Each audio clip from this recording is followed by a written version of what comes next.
آج ہمارے جو بیان ہوگی ولادت و سعادت کے متعلق، اللہ رب العزت نے رسول مقبول صلی اللہ علیہ وسلم کو جب پیدا فرمایا، میرے دوستوں،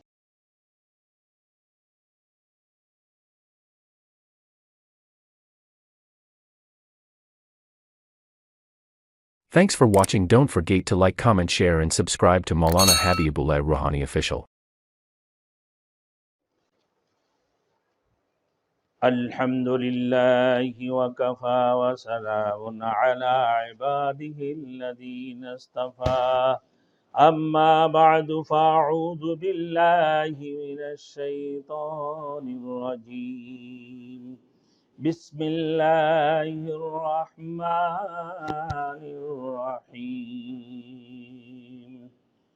قد جاءكم من اللہ نور وكتاب مبين يهدي به الله من اتبع رضوانه سبل السلام ويخرجهم من الظلمات إلى النور بإذنه صدق الله المولانا العظيم۔ میرے محترم دوستوں، بزرگوں، ابھی میں ایک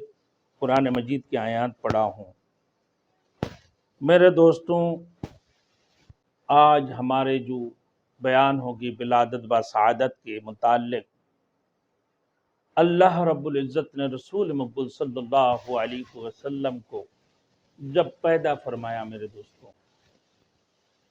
رسول مقبول صلی اللہ علیہ وسلم جب ماں آمنہ رضی اللہ تعالیٰ عنہا کی پیٹ میں تھی، رسول مقبول صلی اللہ علیہ وسلم ماں آمنہ کی پیٹ میں جب تھا، میرے دوستوں، اللہ کے رسول صلی اللہ علیہ وسلم کے وسیلے سے ماں آمنہ جب کسی پتھر کے اوپر پاؤں رکھتی تھی تو میرے دوستوں وہ روئی کی جیسے بن جاتی تھی، اور جب ماں آمنہ کروٹ لیتی تھی تو ان کے لیے ایک تکلیف کی بجائے وہ سکون اور آرام کی کیفیت جسے محسوس ہوتے تھے۔ ہر اعتبار سے ان کے لیے راحت ہی راحت تھے، ہر اعتبار سے ان کے لیے چین اور سکون، ہر قسم کی تکلیف سے اللہ پاک پروردگار عالم نے انہیں نجات عطا فرما دی کہ محمد رسول اللہ صلی اللہ علیہ وسلم ماں آمنہ کی پیٹ میں تھا، جن کے متعلق میرے دوستو فرماتے کہ رسول مقبول صلی اللہ علیہ وسلم اصحاب فیل کی 50 یا 55 سال بعد پیدا ہوئے، دوشنبہ کو جس دن رسول مقبول صلی اللہ علیہ وسلم پیدا ہوئے، میرے دوستو فرماتے ہیں ختنہ کیے ہوئے، ناپ کٹے ہوئے یا مقطوع سرہ، رسول مقبول صلی اللہ علیہ وسلم کے ناپ کٹے ہوئے تھے، اور پاک و پکیزہ جیسے عام بچہ پیدا ہوتے۔ میرے دوستو ماں کی پیٹ سے ہر قسم کی گندگی لے کر آتے ہیں، لیکن جب رسول مقبول صلی اللہ علیہ وسلم پیدا ہوا تھا، میرے دوستو اللہ کے رسول پیدا ہونے کے بعد ہی بالکل صاف ستھرے اور پاک پکیزہ پیدا ہوئے، اور ناپ کٹے ہوئے تھے، ختنہ کیے ہوئے تھے۔ حضرت صفیہ بنت اسد عبد الرحمن بن عوف رضی اللہ تعالیٰ عنہ کی والدہ، وہ کہتے ہیں کہ میں رسول مقبول صلی اللہ علیہ وسلم جس رات کو پیدا ہوا اسی وقت میں آمنہ کے پاس بیٹھی ہوئی تھی کہ رسول مقبول صلی اللہ علیہ وسلم جب پیدا ہوئے، فرمایا طوف به مشارق الارض ومغاربها لیعرفوا باسمہ ونعتہ وصورتہ، کہ رسول مقبول صلی اللہ علیہ وسلم پیدا ہوئے، پاک پکیزے صاف ستھرے مقطوع سرہ اور ختنہ کیے ہوئے، بغیر کسی گندگی کی بالکل صاف ستھرا اللہ کے رسول پیدا ہوئے، اور پھر وہ چاروں طرف دیکھتے ہیں، اسی وقت ایک آواز آتی ہے ہمیں طوف به مشارق الارض ومغاربها لیعرفوا باسمہ ونعتہ، کہ رسول مقبول صلی اللہ علیہ وسلم کو پورے دنیا کی سائر کرا دو، مشرق اور مغرب کی، اور ان کو تعارف کرا دو پورے تمام چیزوں کی، اور ان کی تمام صورتوں کی آواز آئی کہ آدم کی اخلاق دو، شیش کی معرفت دو، نوح علیہ السلام کی شجاعت دو، اور صالح کی فصاحت، اور ابراہیم کی دوستی، اور اسماعیل علیہ السلام کی قربانی، اسحاق کی رضا اور لوط کی حکمت دو، اور یعقوب علیہ السلام کی بشارت، اور داؤد کی شیریں زبان، حضرت یوسف علیہ السلام کی حسن و جمال، اور ایوب علیہ السلام کی سابق دین، یونس کی طاعت دو، اور عیسیٰ علیہ السلام کی زہد، اور یوشع کی زہد جہاد، اور الیاس کا میرے دوستو وقار دو، دانیال کی محبت دو، یحییٰ کی عظمت اور پاکدامانی دو، موسیٰ علیہ السلام کی جوہر جلال دو، کہ اللہ کے رسول صلی اللہ علیہ وسلم کو پورے دنیا کی سائر کرا دو، اور پھر ان کی سعد باسم لیعرفوا باسمہ، اور ان کی ناموں کی اور ان کی تعریف کر دو، اور ان کی صورتوں کو دکھا دو۔ میرے دوستوں، رسول مقبول صلی اللہ علیہ وسلم جب پیدا ہوئے، میرے دوستوں فرماتی ہیں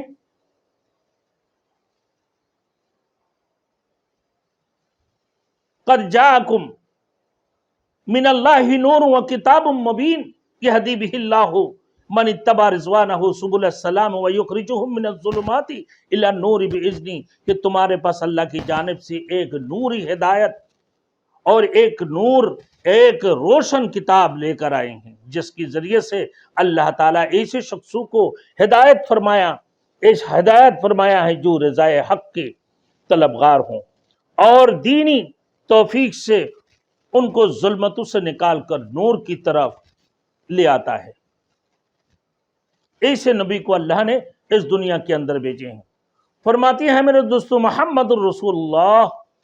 صلی اللہ علیہ وسلم مولدہ بمکہ و مہاجرہ یثرب و ملکہ بالشام۔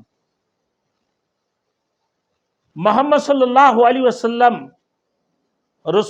محمد صلی اللہ علیہ وسلم اللہ کے رسول کی ولادت مکہ میں ہوگی، اور ہجرت مدینے میں ہوگی، اور ان کی حکومت اور سلطنت شام میں ہوگی، یعنی مکہ سے لے کر شام تک میرے دوستو تمام علاقہ آپ ہی کی زندگی میں اسلام کی زیر نگین آ جائے گا۔ شام آپ صلی اللہ علیہ وسلم کی زندگی میں فتح ہوا۔ تعجب کی بات یہ اسی وجہ سے ولادت بسعادت کے وقت شام کی محل دکھلائے گئے ہوں، اور بصرہ جو ملک شام کا ایک شہر ہے وہ خاص طور پر اس لیے دکھلایا گیا کہ یہ علاقہ شام میں سب سے پہلے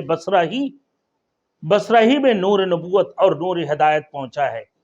اور ممالک شام میں سے پہلے بصرہ ہی فتح ہوا۔ اسی وجہ سے میرے دوستوں جب رسول مقبول صلی اللہ علیہ وسلم پیدا ہوئے، حضرت عثمان ابن ابی العاص رضی اللہ تعالی عنہ کی والدہ فاطمہ بنت عبداللہ فرماتی ہے کہ میں حضرت صلی اللہ علیہ وسلم کی ولادت کے وقت حضرت آمنہ کے پاس موجود تھی، تو اس وقت یہ دیکھا کہ تمام گھر نور سے بھر گیا، تمام وقت۔ تو اس وقت یہ دیکھا کہ تمام گھر نور سے بھر گیا ہے، اور دیکھا کہ آسمان کے ستارے جھکے آتے ہیں، اور یہاں تک کہ مجھ کو یہ گمان ہوا کہ یہ ستارے مجھ پر آ گریں گے۔ کون فرما رہے؟ یہ عثمان ابن ابی العاص رضی اللہ تعالیٰ عنہ کی والدہ فاطمہ بنت عبداللہ فرماتی ہے کہ اللہ کے رسول جب پیدا ہوئے کہ میں آمنہ کے پاس بیٹھی ہوئی تھی، ان کی والدہ محترمہ کے پاس، اور اس وقت دیکھا کہ گھر نور سے بھر گیا، اور آسمان کی ستارے جھکے آ رہے تھے، یہاں تک کہ مجھ کو یہ گمان ہوا کہ یہ ستارہ مجھ پر آ کر گریں گے۔ ارباز ابن ساریہ رضی اللہ تعالیٰ عنہ فرماتی ان سے مروی ہے کہ رسول مقبول صلی اللہ علیہ وسلم کی والدہ ماجدہ نے ولادت بسعادت کی وقت ایک نور دیکھا جس سے شام کی محل روشن ہو گئی. شام کی محل روشن ہو گئی. اور ابن حبان فرماتے ہیں کہ یہ روایت صحیح ہے اور اسی کی ہم معنی مسند احمد میں بھی میرے دوستو یہ بیان فرمایا کہ ابو امامہ رضی اللہ تعالیٰ عنہ سے بھی مروی ہے. ایک روایت میں ہے کہ بصرہ کی محل روشن ہو گئی. بصرہ کی محل روشن ہو گئی. اور ایک میں ہے کہ ملک شام کی محل روشن ہو گئی. تو میرے دوستوں ستاروں کی زمین کی طرف جھک آنا اور اس طرف اشارہ ہے کہ جب عنقریب زمین سے کفر و شرک کی ظلمت اور تاریکی دور ہوگی اور انوار ہدایت سے تمام زمین روشن اور منور ہوگی. لہذا اللہ رب العزت نے فرمایا قد جاءکم من اللہ نور و کتاب مبین کہ تمہارے پاس اللہ کی جانب سے ایک نوری ہدایت اور ایک روشن کتاب آئی ہے جس کی ذریعے سے اللہ تعالیٰ ایسے شخصوں کو ہدایت فرماتے ہیں, ایسے لوگوں کو ہدایت فرماتا ہے جو رضا حق کے طلبگار ہو اور وہ اپنے توفیق سے ان کو ظلمتوں سے نکال کر ایک نور کی طرف لے آتا ہے. اب میرے دوستوں کہ محمد رسول اللہ صلی اللہ علیہ وسلم پیدا کہاں ہوں گے؟ مکے میں. اور وہ ہجرت کہاں کریں گے؟ مدینے میں. اور ان کی سلطنت کہاں پر ہوگا میرے دوستوں؟ کہ ملک شام میں. اسی طریقے سے اللہ رب العزت یہ عجیب نہیں کہ شام کی محل اس لیے بھی دکھلائے گئے ہو کہ 40 میں سے 30 ابدال قدم ابراہیم پر ہیں اور ان کا مرکز مستقر وہ شام ہی میں ہے. اس لیے یہ نسبت دوسرے ممالک کے ملک شام خاص طور پر میرے دوستوں انوار و برکات کا اللہ رب العزت نے معدن اور منبع بنا دی ہے. اس لیے روایت ولادت بسعادت کی وقت شام کی محل دکھلائے گئے ہیں. اسی طرف اشارہ تھا کہ یہ ملک نور نبوت کا خاص میرے دوستو طور پر تجلی گاہ ہوگا. اور اسی وجہ سے آپ صلی اللہ علیہ وسلم کو اولاً مکہ مکرمہ سے شام یعنی مسجد اقصی تک سائر کرائے گی اور پھر شام سے آسمانوں کی سائر کرائے گی. نہ اللہ نے فرما دی سبحان الذی اسری بعبدہ لیلا من المسجد الحرام الی المسجد الاقصی الذی بارکنا حولہ. پاک ہے وہ ذات جس نے اپنے بندہ کو مسجد حرام سے مسجد اقصی تک سائر کرائے کہ جس کی گرد ہم نے برکتیں بچھائی ہیں. جس سے صاف ظاہر ہے کہ ملک شام میں جو مسجد اقصی کی ارد گرد واقع ہے اللہ تعالیٰ نے اپنے خاص برکتوں کو وہاں بچھا دیا ہے. حضرت ابراہیم علیہ السلام نے جب عراق سے ہجرت فرمائی تو شام ہی کی طرف ہجرت فرمائی. اور قیامت کی قریب حضرت عیسیٰ علیہ السلام عیسیٰ ابن مریم علیہ السلام کا بھی آسمان سے نزول بھی شام ہی میں دمشق کی منارہ شرقیہ پر ہوگا. اور نبی کریم صلی اللہ علیہ وسلم نے بھی قیامت کی قریب شام کی طرف ہجرت کی ترغیب دی.